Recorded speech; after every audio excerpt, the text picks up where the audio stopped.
Le premier vœu donc, est proposé par les groupes Génération, Socialistes et Apparentés, Communistes et Citoyens, Europe Écologie Les Verts, Clermont en Commun, France Insoumise.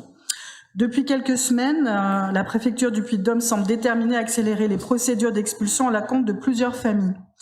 Des écoles se mobilisent, parents, enfants, pour faire en sorte que les petits camarades de leurs enfants restent dans les écoles et ne soient pas expulsés avec leur famille. Dans les écoles Nestor Perret, Jules Verne, Victor Duruy, Ferdinand Buisson, Alphonse Daudet, Jean Moulin et Jean-Philippe Rameau, l'exécution brutale de ces obligations de quitter le territoire français suscite beaucoup d'émoi et d'incompréhension.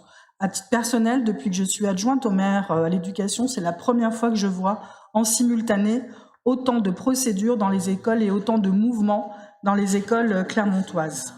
Le durcissement de la position de la préfecture sur l'exécution des OQTF est à rebours des valeurs d'accueil et de solidarité que nous portons à la ville de Clermont-Ferrand et à notre République. Ces familles n'ont eu d'autre choix que de quitter leur pays. Pour certaines, elles sont en France depuis plus de 8 ou 9 ans. Et elles ont trouvé refuge ici, à Clermont-Ferrand. Elles ont tenté de reconstruire une vie. Elles ont scolarisé leurs enfants. Souvent, les enfants n'ont pas connu d'autres pays que la France. Elles ont scolarisé donc ces enfants dans les établissements de la ville pour leur assurer un meilleur avenir. Et ces décisions nous apparaissent tant inhumaines qu'injustifiées au regard de la situation administrative fragile, malgré leur intégration manifeste. Nous vivons une crise de l'accueil de l'État, que l'État laisse s'approfondir encore, abandonnant les réfugiés, les personnes déplacées, les demandeurs d'asile, à des associations qui assurent les missions d'accompagnement et de mise à l'abri à sa place et sans moyens supplémentaires. En se désengageant de ses obligations légales, l'État ne respecte pas ses engagements internationaux.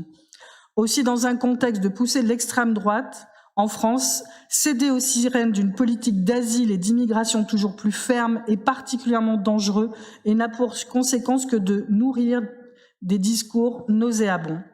Notre responsabilité est de nous opposer à cette surenchère absurde et pour toutes ces raisons, les signataires, le conseil municipal de la ville, se déclarent solidaires des familles concernées ainsi que des élèves, parents et personnels des établissements mobilisés et appellent la préfecture du Puy-de-Dôme à cesser immédiatement toute procédure d'expulsion à l'encontre des familles dont les enfants sont scolarisés et souvent avec des séparations de familles, puisque des pères sont expulsés ou en voie d'expulsion alors que les enfants et les mamans sont encore là. Voilà, je vous remercie.